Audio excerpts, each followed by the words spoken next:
안녕하세요. 요양원 원장 노경자입니다.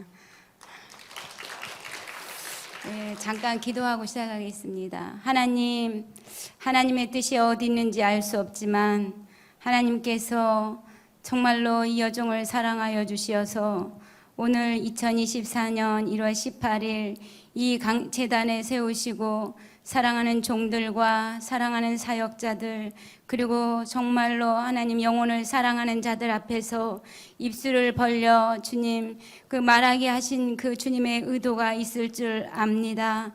주님, 저는 아무것도 모르오니 내 입술을 사용하여 주시고 거룩하시고 은혜로우신 하나님의 그 놀라운 그 역사만 나타날 수 있도록 도와주시옵소서. 성령께서 함께하여 주실 것을 믿고 감사드리며 예수님의 이름으로 기도합니다. 아멘. 그래도 작년보다는 좀 떨림이 없는 것 같아요.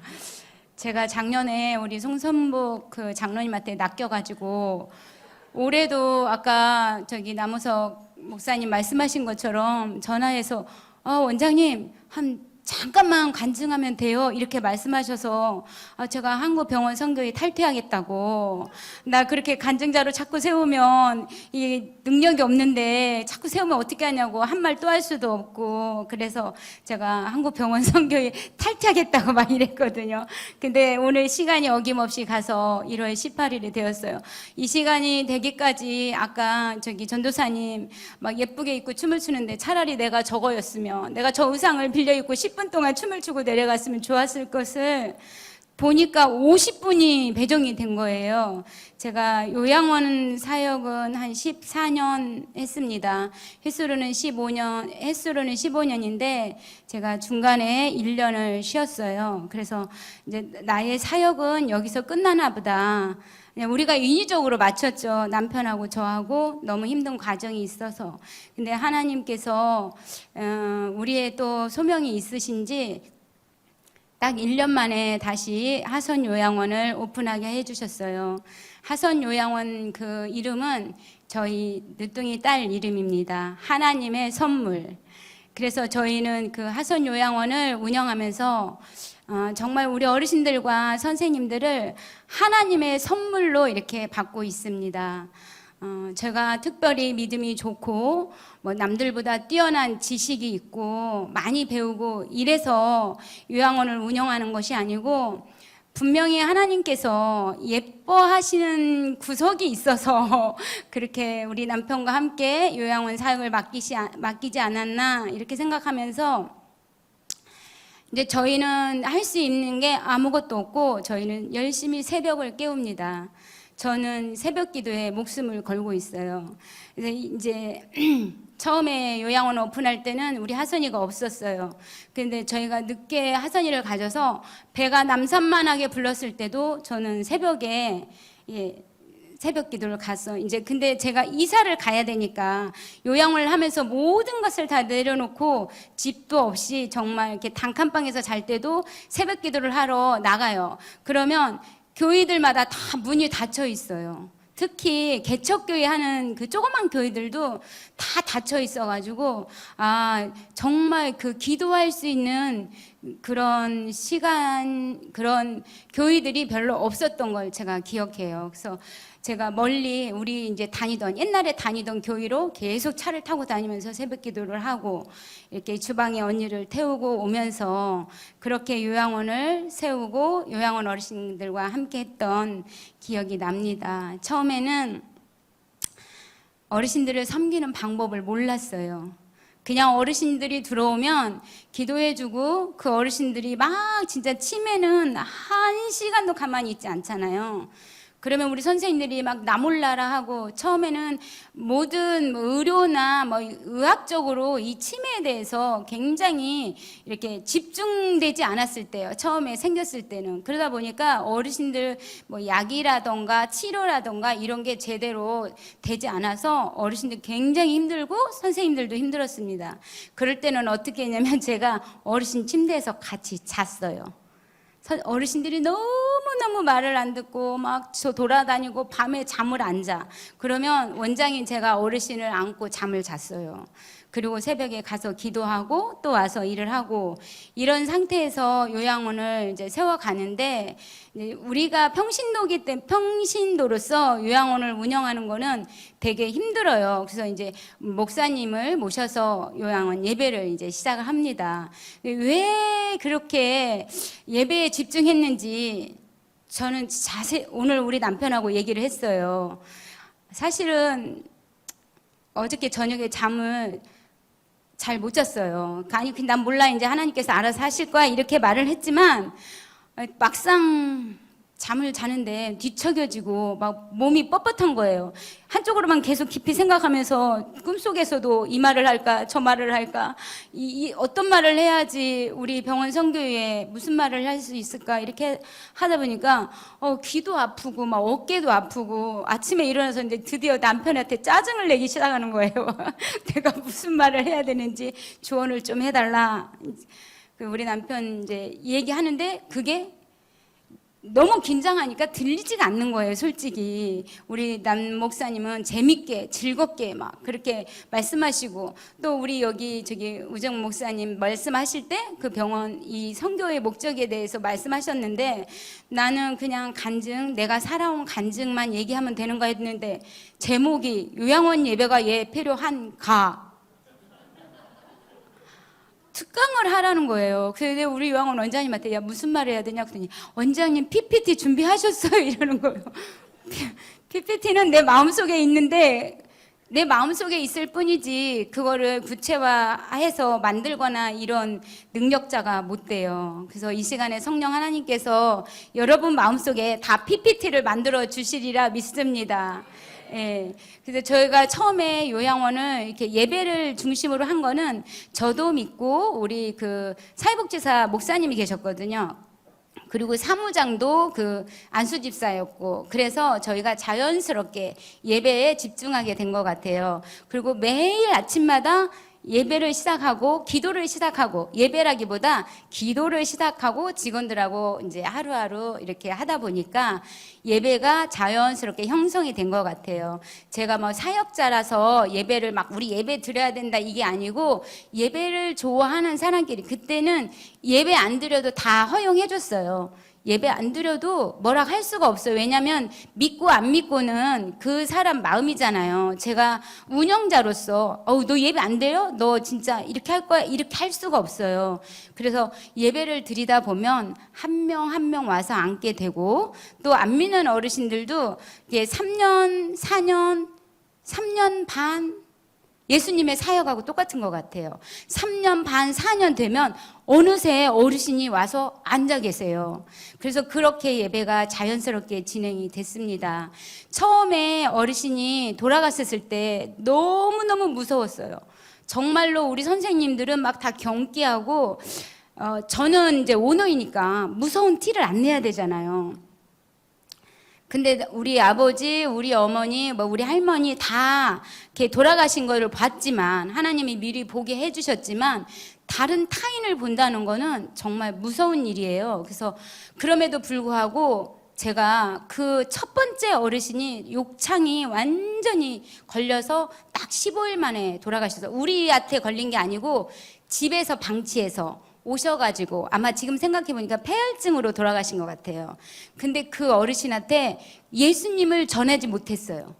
예수님, 그때만 해도 초창기고 아직 어린 마음에 그렇게 막 쉽게 다가가서 예수님을 전하지 못했는데, 그것이 계기가 되었던 것 같아요. 제가 이렇게 기도할 때, 내가 이렇게 사람의 죽음을 보고 무서워하다니, 하나님께 사람의 죽음을 보고 무서워하지 않게 해달라고 이제 기도를 하기 시작했고, 제가 어르신들한테 본격적으로 이렇게 임종 예배나 이렇게 어르신 아플 때 병상 세례를 주고 하는 거를 그 이후부터 시작했던 것 같아요. 제가 한 게 아니고 목사님께서, 이제 우리 목사님도 경험이 없으니까 우리 담임 목사님을 불러서 어떻게 세례를 주고 어떻게 이렇게 성찬식을 하고, 병상 세례는 이렇게 하는 거다, 영접 기도는 이렇게 하는 거다 배워가면서 했던 것이 지금 14년이라는 시간이 지나서, 지금은 이제 예배가 없으면 안 되는 그런 요양원이 되었습니다. 하루 한순간에 이루어지는 것은 아니에요. 그만큼 우리 희생이 따르고 우리가 본이 돼야 돼요. 우리가 믿는 자잖아요. 저는 요양원에서 저뿐만 아니라 많은 목사님들, 전도사님들, 그리고 안수 집사나 권사님들이 일하는 일꾼으로 들어와요. 근데 그분들의 행실을 보면서 정말 솔직히 죄송하지만 너무너무 실망할 때가 많아요.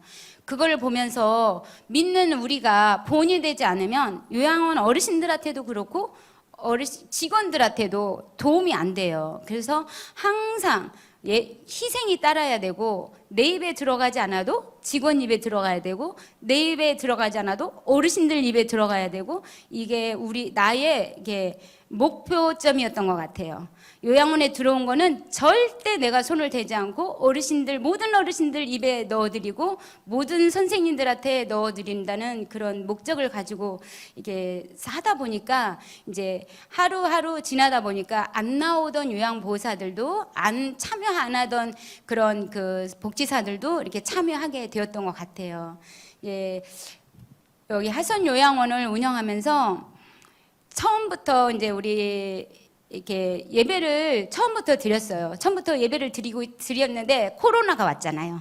코로나가 오면서 예배가 이제 다 떨어져 앉아라, 마스크를 써라, 뭐 예배 드리지 말아라, 막 이런 게 이제 국가에서 공포가 돼가지고 다 예배가 흐트러졌어요. 저희도 거기에 동참을 해야 되잖아요. 그리고 요양원에 다 CCTV가 있고 매일 감독들이 와서 조사를 하기 때문에 예배를 드릴 수가 없었어요. 그래서 예배를 멈췄는데 뭔 일이 일어나냐면 어르신들이나 선생님들이 안정이 안 되는 거예요. 우왕좌왕하고 너무 소란스럽고 뭔가 흩어져 있어. 완전히 분열돼 있어요. 그래서 어떻게 했냐면 우리 이제 남편하고 의논을 해서 우리가 평신도지만 성경에도 보니까 평신도도 말씀을 전하더라. 빌립 집사도 스데반 집사도 말씀을 전하더라. 그래갖고 저희 남편이 안수 집사거든요. 그래서 저희 남편이 드디어 이제 말씀을 들고 어르신들 앞에 섭니다. 그래서 그때 코로나 때에도 거의 좀 1년 정도는 쉬었어요. 솔직히 너무 무섭게 다루니까. 그래서 저희 남편이 말씀을 전하고, 그러다 보니까 왜 요양원에 있는 어르신들이 주인이 나와가지고 이렇게 말씀을 전하니까 얼마나 좋아해요. 그래서 안 나오던 어르신들이 이제 나오기 시작해요. 1명, 2명 나오고, 정말 나는 예수님하고 거리가 멀어, 나는 부처만 믿을 거야, 막 이랬던 사람들도 이게 나오고. 그래서 우리 어르신들 100%, 우리 선생님들 100% 이렇게 예배를 드리는 가운데, 이제 저희 남편은 신학을 안 했기 때문에 늘 이렇게 어르신들한테 말씀을 전해야 된다는 그 부담감이 너무 큰 거예요. 그래서 남편한테 좀 미안하기도 하고, 우리 남편도 힘들어하고, 그래서 사역자를 또 구해서 이게 구했는데 오셨어요. 2분이 오셨는데 그분들도 오래 견디지를 못하고 가시는 바람에, 그래서 이제 제가 우리 손성복 장로님과 우리 한국병원 선교회를 알게 되는 그런 계기가 돼요. 제가 이제 요양원을 운영하는데 우리 그 미래 요양원 원장님 저기 와 계시는데, 요양원을 오픈하시겠다고 우리 요양원에 딱 오셔서 도와달라고 그러는데, 그 요양원을 도와달라고 할 때 제가 뭐라고 그랬냐면 100% 도와주겠다. 그런데 하나님을 믿으면 내가 처음부터 끝까지 도와주겠다. 그랬는데 우리 미래 원장님이 저 하나님 믿을게요. 우리 딸이 다니는데 그 교회에 나가겠습니다. 이렇게 해가지고 미래 원장님을 도와줬거든요. 근데 우리 미래 원장님이 여기 온누리 옆에서 요양원을 해요. 미래 요양원이라고. 근데 여기 요양원, 여기 미래에 온누리 다니는 장로님이 계시는데 거기서 목사님을 파송을 해주신다는 거예요. 무슨 선교단체에서. 그래서 야, 잘 알아봐라. 이단일 수도 있다. 그래가지고 요즘에 하도 이단이 많아가지고 그랬는데, 이제 제가 목회자가 없으니까 우리 나들이 원장님한테 전화를 해서 우리 목회자 한 분 필요한데 소개시켜 줄 수 있냐 해서 나들이 원장님이 손성복 장로님한테 전화해 장로님이 30분 만에 우리 집에 오셨어요. 하선 요양원에 30분 만에 오셨어요. 왜냐하면 나들이 원장님이 우리 요양원 얘기를 했을 거 아니에요. 하선 요양원에서 이렇게 도와줘가지고 이렇게 오픈했는데 이제 이런 얘기를 들으셨던 기억이 났는지 30분 만에 오셔가지고 저랑 얘기를 하게 돼서 이제 우리 김봉순 전도사님이 드디어 우리의 원목으로 이제 파송을 받고 지금 거의 1년 가까이 1년 뭐 다음 달이면 다다음 달인가 1년이 돼 갑니다. 그래서 제가 병원 선교회를 알게 된 계기예요. 요양원에 왜 예배가 필요한가 이걸 가지고 이제 특강을 하라고 그래서 제가 곰곰이 생각해 봤어요. 요양원에 왜 예배가 필요한 거야? 믿는 사람이 당연히 예배를 드려야 되는 거 아니야? 이렇게 생각했어요. 목사님 진짜 아니요 믿는 사람들은 어디를 가든지 예배를 드려야 되는 거 아니야? 저는 이렇게 마음 먹고 예배를 드렸는데 이것이 중요한 일이 되어서 요양원에 예배가 필요한가라는 말을 가지고 특강을 하라니까 참 막막했어요. 요양원은 많은 사람들이 죽음의 길로 가는 길이라고 생각을 해요. 요양원에 한번 들어오면 절대적으로 나갈 수가 없다. 요양원에 오면은 죽어야 나간다. 이렇게 생각을 합니다. 그런데 저는 그렇게 생각 안 해요. 저는 언젠가부터 생각을 바꿨어요. 요양원에 들어오는 사람은 생명을 얻기 위해서 들어온다. 우리 하선 요양원에 들어온 사람들은 영혼 구원을 받기 위해서 들어오는 하나님의 특별한 선물이다. 이렇게 생각을 해요. 그래서 제가 우리 선생님들한테도 그래요. 우리 어르신들은 여기서 죽어서 나가는 게 아니다. 저 영원한 하늘나라를 천국을 소망하는 생명을 가지고 다시 태어나서 하나님 앞에 가는 거다. 이렇게 이제 교육을 해요. 왜냐면 우리 선생님들도 믿음은 없는 선생님들도 있지만 우리 어르신들한테 잘하고 어르신들을 사랑하고 하는 거는 자기들도 알잖아요. 그래서 어르신들이 다시 태어나는 그런 하선 요양원을 만들어 가기 위해 노력하고 있고 모든 요양원들이 그러한 생각으로 예배를 드린다면 정말 좋을 것 같다는 그런 생각을 합니다. 예를 들어서 이제 한 가지만 말씀드리면 옛날에도 한번 말씀드렸을 거예요. 저 그 어르신 이름을 잃어버리질 않는데 김산옥 어르신이라고 어르신이 어느 정도냐면 보살일 정도로 매 첫 주인가 초하루인가 절에 다니는 사람들은 이게 반찬 같은 걸 해가지고 갖다 바치는 게 있나 봐요. 그런데 그거를 당신이 나이가 먹으니까 며느리를 시킨 거예요. 며느리가 완전히 정신이 돌아버린 거예요. 자기 시어머니 그런 행위가 너무 못마땅하다 보니까 이 정신질환이 걸려가지고 도저히 못 견뎌서 어머니를 우리 요양원에 모신 거예요. 근데 우리 그 어르신이 얼마나 고집이 세냐면 예배 소리 듣기도 싫어하고 이렇게 나눠졌었어요. 이쪽에 사랑반, 이쪽에 믿음반 이렇게 하면은 이쪽에 계셨는데 오지도 못하게.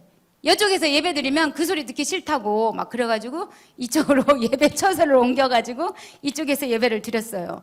그런데 예배 드려도 찬양이 들려요, 안 들려요? 들리잖아요. 4년이라는 시간이 흘렀어요. 우리는 계속 그 어르신한테 예수 믿으라고 강요하지 않았어요. 그냥 무조건 잘해줬어요. 예배 때 되면 어르신 하나님께 예배 드려야 되는데 어르신도 한번 가보실래요? 미쳤어 내가 예배 드리러 가냐고 뭐라 해요. 그렇게 4년이라는 시간이 흐르고 어느 날 그 어르신이 예배를 드리러 나옵니다. 그것도 우리가 뛰면서 나오는 게 아니고 당신도 궁금해. 이제 사람들이 그 시간만 되면은 걸로 몰려가니까 궁금해가지고 나와서 예배를 드려요. 그리고 그 어르신이 예배를 드리고 예수님을 영접하고 세례를 받고 그렇게 하고 어떻게 하냐면 목사님한테 부탁을 하는 거예요. 목사님, 제가 그 신을 버리고 하나님을 믿었는데 여기 요양원에 십자가 하나만 달아주면 안 돼요? 그래서 목사님이 이제 그때 그 사회복지사님이 목사님이셨어요. 제가 같이 일하던. 그래갖고 십자가를 하나 조그만 걸 사다 달아놨는데 새벽 5시면 어김없이 일어나서 요양원과 어르신들과 자기 자녀들을 위해서 기도하시는 거예요. 그렇게 그 어르신이 저랑 한 7, 8년 정도 사셨어요. 근데 그 어르신이 이제 이렇게 감기에 걸려가지고 폐가 안 좋아서 폐렴으로 돌아가시는데 자녀들을 다 불렀잖아요. 자녀들을 불렀는데 그 자녀들한테 뭐라고 그러면 얘들아 나는 예수 믿고 천국 간다. 너네들도 예수 믿어라. 다 필요 없다. 딸이 천주교를 다녔어요. 야, 너 천주교도 필요 없어. 예수가 최고다. 예수 믿고 저기 천국에서 만나자. 이러면서 그렇게 유언을 하고 돌아가셨어요. 할렐루야. 그래서 여러분, 우리가 요양원에서 왜 예배가 필요하냐고 물으신다면 정말로 그 사랑하는 한 영혼을 하나님께서 차지하기 위해서, 찾기 위해서 미약하나마 우리들을 사용하신다고 그렇게 생각을 합니다. 이제 하선 요양원에서 요양원 예배를 드리면서 코로나 때문에 어르신들이 많이 돌아가셨어요. 뭐 다른 요양원이나 요양병원, 가정에서도 마찬가지겠지만 많이 돌아가셨는데, 우리 어르신 두병덕 어르신하고 남자 어르신이 계셨는데, 그 어르신이 얼마나 욕을 많이 하는지 먹을 때 빼놓고는 욕을 해요. 욕을 하는데 우리가 듣도 보지도 못한 욕을 하는 거예요. 정말 뭐 이 개 같은 년 뭐 이런 거는 그냥 기본이에요, 기본. 뭐 18년 이런 거는 기본이야, 기본. 막 그냥 그거는 그냥 그 어르신 기침 소리고 숨소리예요. 그냥 정말 듣도 보지도 못한 그런 욕을 하시는 분이 옷도 못 갈아입혀요. 그래서 옷도 그냥 걸쳐만 둬야 할 정도로 이게 통증, 아파하시는 통증 때문에. 그런데 그 어르신이 이제 수명이 다해서 돌아가시게 됐어요. 임종실로 옮겼잖아요. 저는 이제 어르신들이 만약에 돌아가실 때쯤 되면 어느 정도 알잖아요. 요양원을 많이 운영했고 또 어르신들의 그 상태를 보면은 알 수 있어요. 그래서 특별실, 임종실로 옮겨서 어르신의 이제 그런 영접 기도도 시키고 어르신의 귀에 복음도 전하고 그러는데, 어르신을 옮겼는데 다리가, 오른쪽 다리가 엄청 부었었어요. 그러니까 우리가 손을 대면 혈액순환이 안 되니까 정말로 미칠 듯이 소리를 지르는 그 어르신이 임종실로 옮기고 우리가 찬양을 하고 예배를 드리고, 그리고 이제 찬양을 틀어놔요. 녹음기 24시간 돌아가는 찬양을 틀어놓고 어르신한테 어르신 예수 믿어야 천국 갈 수 있어요. 그러면서 어르신 예수 믿으면 천국 가는데 어르신 예수님 믿으실 거죠? 이렇게 얘기하면서 이제 우리가 하나님, 우리 두병덕 어르신의 모든 죄를 용서해 주세요 하고 따라서 하라고 하잖아요. 말은 못해도 마음으로 하실 거 아니에요. 우리가 귀에다 말을 하면. 근데 그 어르신이요, 갑자기 환하게 웃으면서 너무너무 막 황홀해가지고 어떻게 할 줄을 모르는 거예요. 그래서 우리 직원들, 저 국장, 실장, 우리 직원들이 쫙 있었거든요. 어르신 막 때려도 이렇게 허벅지 만져도 아프다는 소리를 안 하셔. 그래서 어르신 뭐가 보여요? 보인대. 그래서 뭐가 보여요? 예수님이 일어나서 하늘문이 열리고 예수님이 나더러 오라고 한대. 저 그때 정말 놀랐어요. 우리가 정말 그때 처음으로 그 어르신이 하늘문이 열리고 예수님이 나더러 오라고 한다, 그 소리를 저는 어렸을 때 우리 아버지가 천사가 와서 나 3일 후에 데리고 간대. 그러니까 잘 있어 인사를 하고 갔거든요. 근데 어르신이 하늘문이 열리고 예수님이 나더러 오라고 한다는 소리는 처음이에요, 처음. 그래서 어르신한테 어르신 예수 믿어요? 그랬더니 그럼 내가 고등학교 때까지 교회 다녔어. 내가 세상 살면서 내가 헛길로 빠져가지고 내가 지금까지 못 다녔는데 내가 잘못했지, 이렇게 말하면서 회개를 했거든요. 근데 하늘문이 열리고 예수님이 오라고 한다고 이런 간증을 하시고 돌아가셨어요. 할렐루야. 여러분 있잖아요, 우리가 생각하지 못하는 일들이 요양원은 많이 일어나요. 제 기도 제목이 항상 하나님께 우리 어르신들이 돌아가시기 이틀만 시간을 주세요. 왜? 우리도 어르신을 떠나는 거를 배웅하는 것도 좋지만 자녀들이 있잖아요. 뭐 저기 대구, 대전, 제주도에 사는 자녀들이 와서, 외국에서라도 와서 자녀들이 와서 볼 수 있는 시간, 그 시간을 이틀만 주시면 어르신이 말하고 싶은 것도 말할 수 있고 보고 싶은 얼굴도 볼 수 있잖아요. 그래서 이틀만 시간을 달라고 이렇게 말씀을 드리는데, 우리 임금순 어르신이라고 90 넘으신 어르신이 이제 돌아가실 때가 돼서 임종실로 옮겨서 가족들이 다 왔어요. 왔는데 그 어르신 가족들을 다 모인 가운데 이제 막 울고 난리가 났죠. 엄마가 돌아가시고 할머니가 돌아가시니까. 근데 우리 어르신이 뭐라고 하는지 아세요? 얘들아, 고맙다. 사랑한다. 천국에서 만나자. 할렐루야. 여러분 있잖아요. 우리가 전하는 복음. 그리고 우리는 하나님께 이렇게 또 기도해요. 하나님, 어르신들이 돌아가실 때 어르신 귀에 우리가 예수 믿으세요 이 소리를 할 수 있게 해달라고. 갑자기 돌아가시면 우리가 그 소리를 못 하잖아요. 그래서 하나님, 우리 어르신들이 돌아가시기 전에 복음을 들려줄 수 있도록 이 귓가에 예수님 믿고 구원받으세요 이 소리를 할 수 있도록 해달라고 기도를 한 그 기도가 응답이 돼서 우리 어르신들 모두가 이렇게 천국의 소망을 가지고 내가 너희들을 사랑한다. 천국에서 만나보자. 이렇게 유언을 하고 돌아가셨어요. 근데 그 교회에 이제 우리 어르신이 다니던 교회 목사님이 신방을 와가지고 어르신 임종 예배를 드린 거예요. 근데 그 광경을 본 거예요. 그래서 이 목사님이 내 평생에 내가 40몇 년 동안 내가 이 임종 예배를 드리러 다니지만 이렇게 어르신이 천국의 소망을 가지고 자녀들한테 정말로 사랑한다, 천국에서 만나자 이렇게 케어하는 요양원은 처음 봤다. 그러면서 우리 다 이런 죽음을 맞이하자 이렇게 말해가지고 너무너무 좋았고 자녀들도 너무 감사했어요. 근데 그 배후에는 반드시 기도하는 사람이 있다는 거를 또 우리 모두가 알아야 돼요. 우리 병원 선교회에서 우리가 누군가한테 복음을 전할 때 하나님께서는 그 사람을 위해서 고모가 됐든 이모가 됐든 할아버지가 됐든 딸이 됐든 이웃이 됐든 그 사람을 위해서 기도하게 하신 사람이 반드시 있을 것이라고 생각해요. 그래서 우리 어르신들도 뭐 이렇게 다 자녀들이 예수 믿고 기도하는 분이라던가 뭐 자녀들이 예수 믿고 기도하는 분들은 굉장히 평안한 죽음을 맞이해요. 정말로 안타깝게 다 천국만 가는 거는 아닙니다.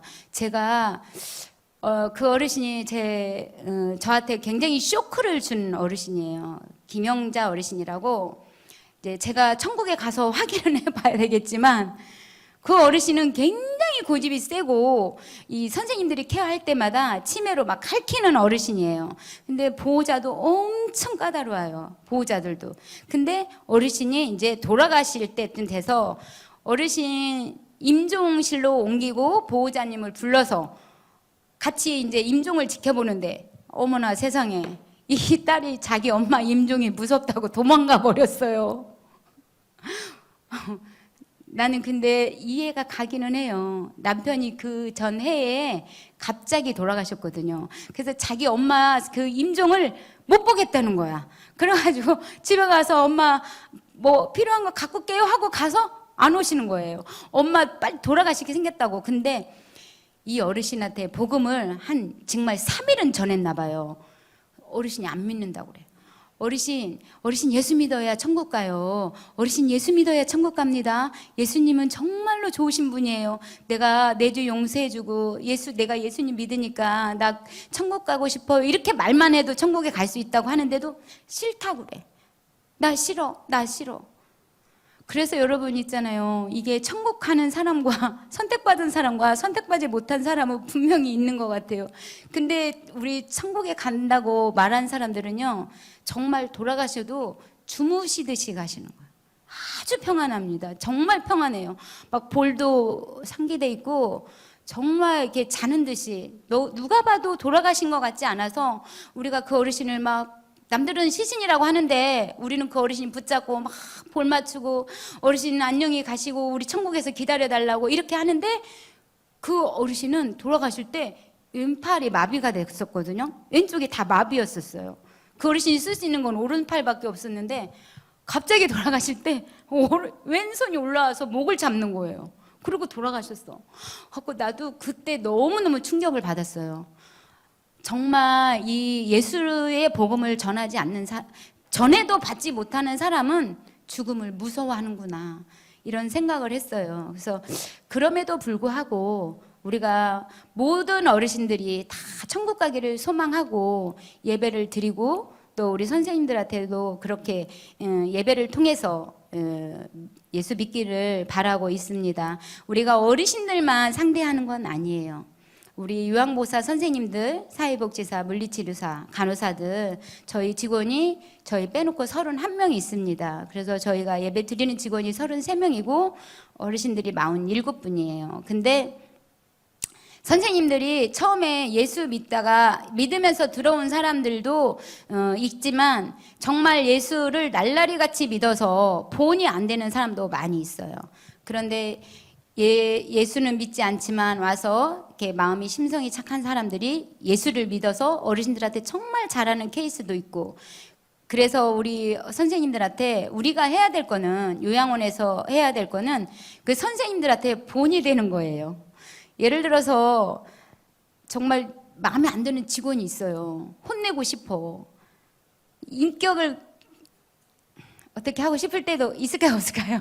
있어요, 정말. 사람의 인내심은 있잖아요. 유한하잖아요. 예수님처럼 무한한 게 아니라. 근데 그럼에도 불구하고 참는 거예요. 그러다 보니까 이 스트레스 지수가 많이 올라가요. 그래서 이게 요양원 운영하는 사람들이 스트레스를 많이 받는다고 말을 하는 이유가 아마 그런 것들 때문에 그러지 않을까. 저희 요양원에 우리 김봉순 전도사님도 알고 계시지만 선생님이 계시는데 외동딸이 한 명이 있어요. 외동딸이 한 명이 있는데 42살인데 결혼을 해서 6살, 11살짜리 딸을 둔 42살 먹은 딸이 갑자기 화장실에서 넘어져서 죽었어요. 여러분 생각을 해보세요. 나의 전부, 정말 그 사람의 딸, 그 사람이 생각하는 딸은 이 세상의 전부야. 이 세상이 전부예요. 예수 믿지 않아. 그 사람은 전부예요. 그래서 갑자기 딸이 딸의 비보를 접하고 이제 병원에 가서 이제 서울 세브란스 병원에서 장례를 치르는데, 우리가 갔는데 이성을 잃었어요. 우리 선생님이 이성을 잃었어. 완전히 엎어졌다 뒤집었다, 한마디로 미쳤어요. 미쳐버렸어. 돌아버렸어. 근데 그 선생님이 장례를 치르고 이제 요양원을 와요. 우리가 어떤 말로도 위로할 수가 없어요. 정말 선생님 어떻게 말할 수 없어요. 우는 선생님을 붙잡고 딱 한마디 했어요. 하나님의 하루는 1000년이고 하나님의 1000년은 하루일 수 있다. 우리의 세월은 하나님 앞에, 우리의 시간은 하나님 앞에 있다. 조만간 딸을 만날 것이니까 나는 위로해 줄 수가 없다. 나는 자식을 잃어보지도 않았고 내가 선생님을 어떻게 위로를 하냐. 대신 하나님 아버지는 예수 그리스도를 잃어봤기 때문에 하나님은 위로해 주실 거다. 이렇게 말을 하고 3일 후에 그 남편이 감사 인사를 와요. 왜냐면 우리 전 직원이 가서 다 조문을 했기 때문에 인사하러 온다고 이렇게 말을 해서 저희가 성경책을, 남편하고 저하고 기독교 서점에 가서 제일 좋은, 제일 비싼 가죽 성경을 2권을 사요. 사가지고 그분이 오시는데 우리 전도사님도 그때 금요 예배 드리고가 있었어. 그래서 같이 놓고 기도하고 그 성경을 선물로 드렸어요. 근데 그때 성령님이 그분 마음에 강타하신 것 같아. 말씀을 하시기를 딸이 유학을 가서 예수를 믿었대요. 할렐루야. 무슨 소린가 아시죠? 그 딸이 고등학교 때 이제 그 유학을 갔는데 그때부터 예수를 믿었다는 거예요. 그 미국에서 외국 생활하면서 예수를 믿었는데 불교 집으로 이사를 간 거예요. 완전히 시부모가 12번 제사를 했는데 12시 땡 해야 귀신이 온다고 이렇게 제사 지내는 그런 집으로 시집을 갔는데, 그런 집에 살다가 갑자기 이제 죽음을 맞이한 거잖아요. 근데 그 시댁 식구들이 장례를 어디서 치르냐면 수덕사에서 치르는 거예요. 수덕사. 그러니까 그 중이 우리 우리 선생님하고 선생님 남편한테 불교 믿으라고, 이제 이 세상의 낙이 뭐냐, 이제 절에 나와서 기도해라. 딸을 위해서, 딸의 영혼을 위해서. 이렇게 말을 했는데 요양원에 와서 성경을 딱 받는 순간 그분이 막 울면서 우리 딸이 나한테 뭔가 선물을 하고 갈 거라 생각을 했대요. 우리 딸이 나한테 선물을 하고 갈 거라 생각했는데 원장님 부부가 이렇게 성경을 주니 이것이 선물이 아닌가. 내가 이 성경을 잘 읽고 하나님을 한번 믿어보겠다고. 할렐루야. 그래서 그분이 그 성경을 받고요. 딱 3주 만에 통독을 합니다. 통독. 완전히 처음부터 끝까지 낱말 하나도 그냥 알든지 모르든지 다 그냥 한 자도 빼놓지 않고 읽어야 되겠다 하고 읽는데 이제 이분이 너무 심신이 지쳐 있잖아요. 심신이 지친 데다가 이 몸의 면역이 떨어져 버리니까 밤낮을 가리지 않고 성경만 읽고 이렇게 의자에 앉아 있으니까 이 무릎에 물이 차가지고 병원에서 치료를 받던 게 이제 도진 거예요. 그리고 너무너무 아픈 거예요. 근데 병원에 가도 낫지도 않고, 그래서 이제 그 사람이 성경을 읽고 밤에 자면서 하나님이 살아계시다면, 그 남편이 딸을 잃은 그 아버지가 기도를 하는 거예요. 하나님이 살아계시다면 내 다리 고쳐주세요. 나는 딸을 잃고 내가 바랄 게 뭐가 있겠습니까? 이제 나한테는 남은 게 소망이 아무것도 없습니다. 이런 아픈 다리로 내 인생이 비참하게 살고 싶지 않아요. 하나님, 나 고쳐주세요. 이렇게 하고 기도를 하고 잤는데 다음날 아침에 너무 안 아프고 멀쩡한 거예요.